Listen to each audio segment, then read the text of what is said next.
dia di panci dan pakai centong itu kan, diaduk-aduk kayak buat sop.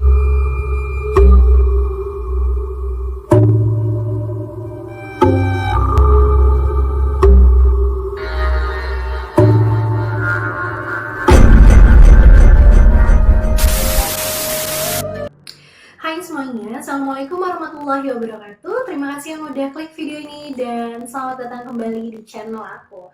Oke, untuk malam ini aku akan bilang dari awal bahwa aku akan membahas kasus yang menyeramkan, di mana kasus pembunuhan ini sempat menggegerkan dunia pada tahun 1900-an. Buat kalian yang mau tahu nih kisah apa yang akan aku bahas, langsung aja kita masuk ke ceritanya. Pada penghujung tahun 1999, dunia digemparkan dengan kasus yang terkenal dengan sebutan The Hello Kitty Murder atau pembunuhan Hello Kitty yang terjadi di Hong Kong. Kasus pembunuhan ini mulai tersebar luas di publik ketika ada seorang wanita muda bernama Afong, bukan wanita muda sih, tapi lebih ke remaja, karena Afong ini baru berusia 14 tahun, yang tiba-tiba saja mengunjungi kantor kepolisian Hong Kong dengan raut wajah yang terlihat sangat panik dan sangat ketakutan. Ketika si Afong ini nyampe ke kantor polisi Hong Kong, dia cerita nih sama polisi Hong Kong bahwa dia sudah tidak tahan lagi dengan gangguan arwah gentayangan seorang wanita yang badannya penuh dengan lumuran darah yang selalu mengganggunya dan menghantuinya, dan tendensi gangguan si hantu ini kepada si Afong ini selalu meningkat setiap harinya. Karena si Afong ini sudah nggak tahan lagi, akhirnya datanglah ke kantor polisi dan menceritakanlah semua yang pernah dilakukannya. Afong ini mengatakan bahwa, "Pak, saya ini digangguin Pak sama arwah wanita gentayangan yang tubuhnya berlumuran darah Pak. Saya diganggu karena semasa hidup wanita ini Pak, dia disiksa sampai dia meninggal," kata si Afong ini, ya kan. Tapi pada awalnya polisi tidak langsung percaya dengan apa yang diceritakan sama Afong, dan polisi menganggap bahwa ini hanya sekedar halusinasi. Bahkan ada beberapa polisi yang mengatakan bahwa kalau kamu digangguin sama hantu ataupun arwah gentayangan, yang kamu datangi itu bukan kami, karena polisi tidak bisa menangkap hantu-hantu atau menghilangkan hantu-hantu itu gitu loh. Tapi setelah mendengar penjelasan Afong yang lebih detail lagi, lebih lengkap lagi soal kronologi penyebab adanya hantu ataupun arwah gentayangan wanita yang berlumuran darah ini, polisi akhirnya memikirkan dan mengambil sesuatu tindakan untuk pergi ke tempat di mana Afong menceritakan kejadian itu gitu loh. Jadi TKP itu merupakan apartemen tepatnya di lantai 3. Ketika polisi masuk ke sana, polisi melihat banyak sekali merchandise berbentuk Hello Kitty. Dimana polisi langsung mikir dong, oh berarti yang punya apartemen ini sangat menyukai kartun lucu itu kan. Tapi ketika polisi sedang menyusuri ruangan-ruangan yang ada di apartemen lantai 3 itu, polisi langsung mencium bau yang sangat busuk dan sangat menyengat dari salah satu ruangan yang ada di apartemen tersebut. Polisi cari ya kan, dari mana nih asalnya, dan polisi menemukan bahwa asal bau busuk itu adalah boneka Hello Kitty Putri Duyung yang berukuran besar. Dan di boneka Hello Kitty Putri Duyung itu luarnya sudah penuh dengan darah. Ketika polisi mencoba untuk mengetahui apa sih isi yang ada di dalam boneka Hello Kitty itu, polisi sangat terkejut karena mereka menemukan sesuatu yang sangat mengenaskan di dalamnya. Polisi menemukan ada potongan tubuh dan organ-organ seorang wanita yang teridentifikasi dan diberitahu juga sama si Afong bahwa itu adalah wanita yang bernama Fan Manye. Gimana nih bisa terjadi pembunuhan yang menyangkut pautkan dan menggunakan boneka Hello Kitty ini? Langsung aja kita ke kronologis kejadian The Hello Kitty Murder. The Hello Kitty Murder ini atau pembunuhan Hello Kitty ini didasari ataupun terjadi karena kekesalan seseorang soal uang.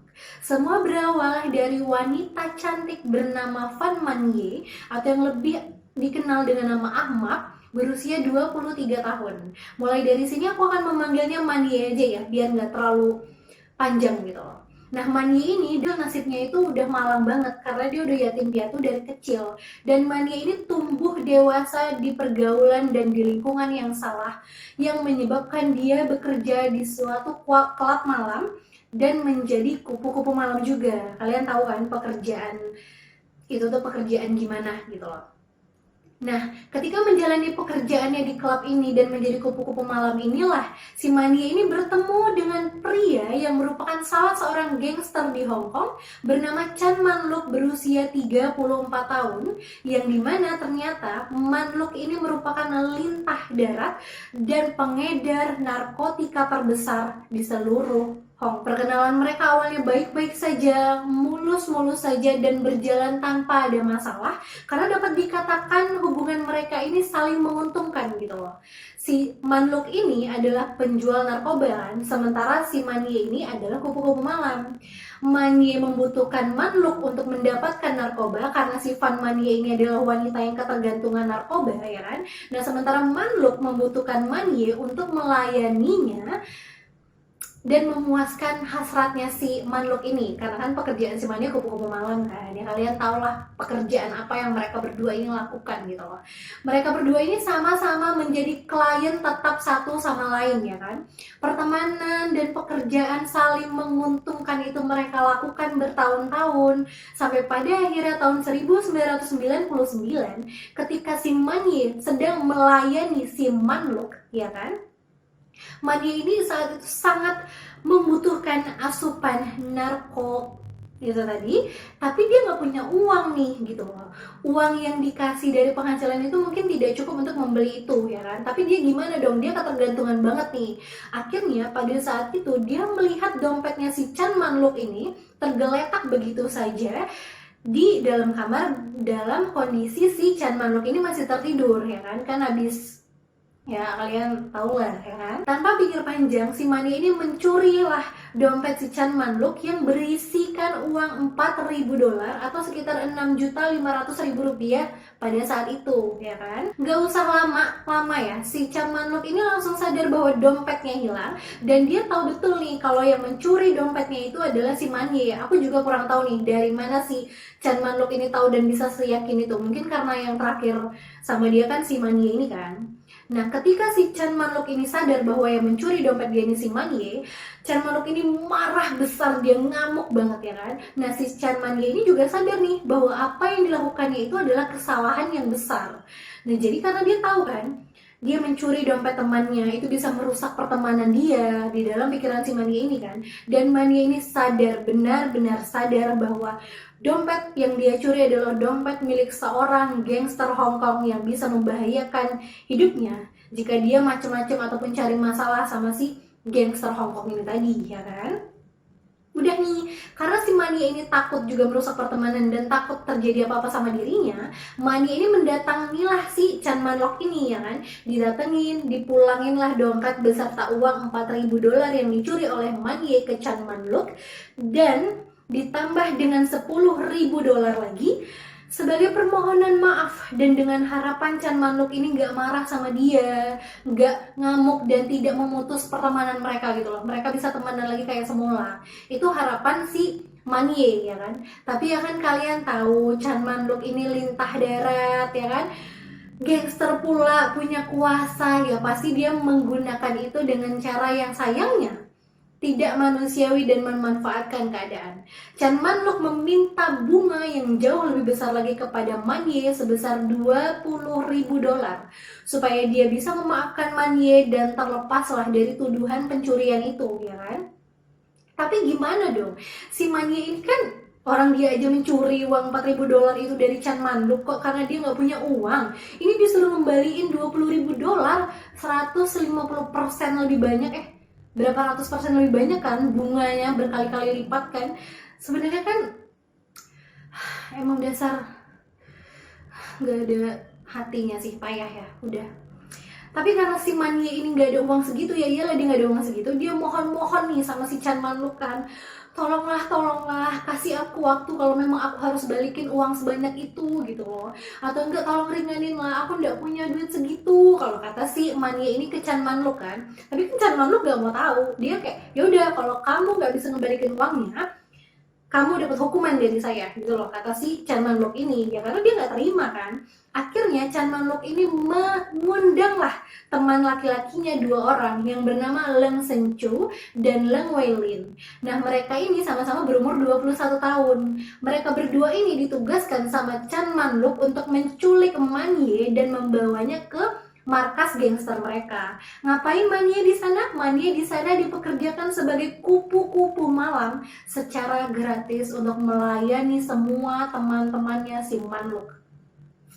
Kata Manluk, kamu harus jadi kupu-kupu malam di sini untuk melunasi hutang kamu yang $20.000 yang sebenarnya juga nggak ada kan? Itu buat-buatannya si Manluk doang kan? Emang dasar dan oke. Sabar, belum, tahan ya. Ini belum seberapa. Si Mani itu tidak hanya menjadi kupu-kupu malam saja, tapi Mani ini juga menjadi sasaran kemarahan laki-laki tiga ini nah, yang tadi itu yang gak ada hatinya ini. Si Mani itu disiksa, dipukul, diterjang sampai badannya itu babak belur, biru-biru, balu-balu semua. Akibat dari babak belurnya badannya si Mani, balu-balu, memar-memar ya kan. Nah klien-klien yang teman-temannya si Chan Manluk ini udah nggak tertarik lagi dong sama si Manye kan, udah nggak mau nih karena badannya udah begitu ya kan. Karena tahu Manye ini daya tariknya udah nggak ada lagi teman-temannya yang mau sama si Manye ini. Chan Manluk ini ngamuk, kesetanan lah dia kan. Padahal yang menyebabkan badannya si Manye ini babak belur juga dia sama kawan-kawannya, ya kan. Terus mereka bertiga cowok-cowok ini sama si Afong juga ikut kali ini membawa si Van Mania ini ke dalam apartemen mereka yang lantai 3 tadi, ya kan? Dibawa di sana, Van Mania dijadikan budak mereka untuk melayani mereka setiap hari. Kalau kalian tahu maksud aku, ya kan? Udah, tapi nggak sampai situ aja. Di apartemen lantai 3 itu, Manie mengalami kekerasan yang jauh lebih mengerikan, lebih kejam, lebih tidak manusiawi lagi. Karena di sana Manye ditusuk-tusuk dengan benda tajam badannya oleh 3 laki-laki jahanam ini nah, ya kan? Terus gak sampai situ aja, badan Manye juga dibakar. Jadi kayak mainan badannya, kadang dibakar tangannya, kadang dibakar kakinya, suka-suka mereka gitu loh. Terus gak sampai situ aja, mereka bertiga juga membakar sedotan plastik dan lelehan sedotan plastik itu diteteskan ke badannya si Mani. Kalian bayangin itu sepedih apa, sesakit apa, coba bayangin ya. Nggak sampai itu aja, mereka juga membakar kantong plastik dan tempelin itu ke kulitnya si Mani, ya tahu nggak? Nggak ada otak. Kalian bayangin ya, kita aja kalau ngebakar sesuatu terus tangan kita nih, kulit kita kena sedikit aja, kita bisa ngerasain pedihnya itu gimana loh, sakitnya itu, ngejeritnya kayak apa. Ini mereka dengan sengaja meneteskan itu ke tubuhnya si Manye. kurang manusiawi apa coba tindakan mereka ini, ya kan? Oke, sabar. Aku takut nih, aku udah mau ngomong yang terus mana si Afong, ya kan? Afong kan dia juga termasuk salah satu tersangka kan. Nah dia memang tidak ikut nih dalam melakukan penyiksaan yang tadi aku ceritakan sebelumnya, tapi dia juga melakukan penyiksaan yang tidak kalah sadis kepada si Manie ini. Si Afong mengaku bahwa dia menuangkan minyak cabai ke luka-luka yang ada di tubuhnya si Manie. Bayangin, luka bakar, luka tusuk itu dituang minyak cabai sama si Afong ini nah. Dan kalian harus ingat ya, yang melakukan sesuatu yang kejam ini adalah remaja berusia 14 tahun, perempuan pula. Coba kalian bayangin, udah serusak apa mentalnya, serusak apa pikiran dan jiwanya si Afong ini. Dan gak cuma di luka-lukanya aja, Afong mengaku juga meneteskan minyak cabai itu ke matanya si Fanny. Coba kalian pikir, luka aja, disenggol dikit aja kita bisa nangis loh. Ini luka, kebuka, dituangin minyak cabai. Kelewatan, ini bukan manusia sih. Mereka manusia tuh casing doang gak sih? Tapi hati dan isinya semua tuh udah iblis semua. Aku ya, kalau aku, ya Allah. Terus nggak cuma itu aja, Katanya juga mereka sengaja menggantungkan tubuhnya si Mania ini di atas langit-langit, dan mereka menjadikan tubuhnya si Mania ini sebagai samsak tinju. Ditinju-tinjuin. Ada nggak, ya Allah, manusia kayak gini, dan ada perempuannya loh, ada perempuan, dan mereka itu masih muda-muda. Cowok dua itu masih 21 tahun, ya kan? Bisa loh mereka ngelakuin ini. Astagfirullahaladzim. Sama yang dulunya temen lagi. Temen loh. Walaupun temennya dalam sesuatu yang buruk ya, bukan dalam konteks yang baik gitu lah. Dan gak lama setelah penyiksaan itu dialami sama Mania, tubuh Mania ini udah gak kuat lagi, tubuhnya menyerah, dan dia pun meninggal dunia pada April 1999. Ya menurut kalian aja lah, udah digituin loh. Disiksanya tuh bener-bener kayak udah bukan ke manusia ngelakuinnya. Yang ngelakuinnya bukan manusia, yang jadi korbannya juga udah kayak dianggap bukan manusia. Mereka berempat panik pas ngeliat si Mania meninggal. Mereka ngira, aduh, kok si Mania bisa meninggal secepat itu? Kamu pikir aja sendiri ya. Orang kamu berharap setelah digituin bisa meninggal berapa lama? Aku ngeliat muka-muka orang ini ya, aku ngeliat itu kayak jijik, tau gak sih? Kayak, aduh, dek gitu loh. Kamu tuh masih bau kencur ya semuanya tuh, secara tidak langsung mau sok-sokan jadi, ya tahu mungkin mereka gangster ya, tapi tolonglah bisa kan jadi yang baik aja, gak usah yang menyiksa orang kayak gitu. Bener-bener aduh. Ya udahlah, udah sadar nih kalau si Mania ini meninggal, mereka membawa tubuhnya si Mania ini ke kamar mandi, dipotong-potong menjadi beberapa bagian, kalian tahu. Terus habis itu kalian mau tahu diapain? Tubuhnya si Mania ini dimasukinlah ke panci, direbus. Tujuannya apa? Supaya bau busuknya tidak cepat menyebar ke orang-orang. Kepikiran mereka ngelakuin itu, coba mikir supaya bau busuknya ini nggak terlalu keluar, ini gimana ya caranya? Aku udah mau gila tau bahasanya, sumpah. Udah kayak, terus belum lagi, masih ada lagi ya. Terus nih ya, setelah mereka ngerebus potongan tubuhnya si Mania, tahu kalian kayak buat sop, salah satu dari cowok tiga yang gak ada otak ini masak mie di panci yang sama dengan centong yang sama. Udah kan? Udah bukan ini, udah psikopatnya tuh emang udah ada benih-benihnya, emang udah gila, emang udah gak ada pikirannya, udah gak ada. Sabar, oke, tahan ya. Terus udah kayak gitu, tulang-tulangnya si Mania ini dipisahin kan, dibuanglah, dimasukin ke dalam plastik, dibuang ke tempat yang aku nggak tahu di mana, pokoknya ke suatu tempat dibuang. Terus sisa potongan tubuhnya si Mania sama organ-organ tubuhnya ini dimasukin lah, dijejelin paksa ke dalam boneka Hello Kitty Putri Duyung yang kalian lihat di awal tadi. Nih, udah kayak gitu, giginya si Mania ini, kalian tahu dia apa yang dijadiin souvenir di apartemennya si mereka ini. Cobalah, sakit jiwa kan? Kurang sakit jiwa apa mereka? Coba kurang sakit jiwa apa? Coba kasih tahu. Karena semua bukti, semua cerita dari si Afong dan kesaksiannya, mereka berempat ini, si Chan Manluk, ya kan, Leng Sencho, Leng Welin, ini mereka sama si Afong ini dibawalah ke kantor polisi. Setelah melewati 6 minggu persidangan, akhirnya diputuskan 3 laki-laki dajjal ini ya divonis dengan pasal pembunuhan berencana dengan hukuman penjara seumur hidup. Komen coba, menurut kalian adil nggak penjara seumur hidup buat mereka? Enggak. Kalau nanya aku, aku mikirnya mereka itu harusnya dihukum mati. Ya nggak sih, ditembak mati kayak, dibunuh di kursi listrik kayak gitu loh, maksud aku, ya nggak sih? Atau mereka itu mati ya, tapi melewati penyiksaan seperti yang mereka lakukan kepada Van Manye, ya kan? Ya nggak? Ditusuk-tusuk dulu, dibakar dulu, dilelehin sedotan dulu, dijadiin samsak tinju dulu, ya kan? Psikopat masa. Bodoh amat ya. Orang kayak gini, sakit jiwa yang tidak punya hati nurani seperti ini, pantas mendapatkan hal yang kayak gitu. Mereka tuh cuma hukuman apa? Penjara seumur hidup kayak gitu doang? Gak pantas, sumpah gak pantas. Menurut kalian hukuman apa yang pantas buat laki-laki dajjal kayak gini? Komen di bawah.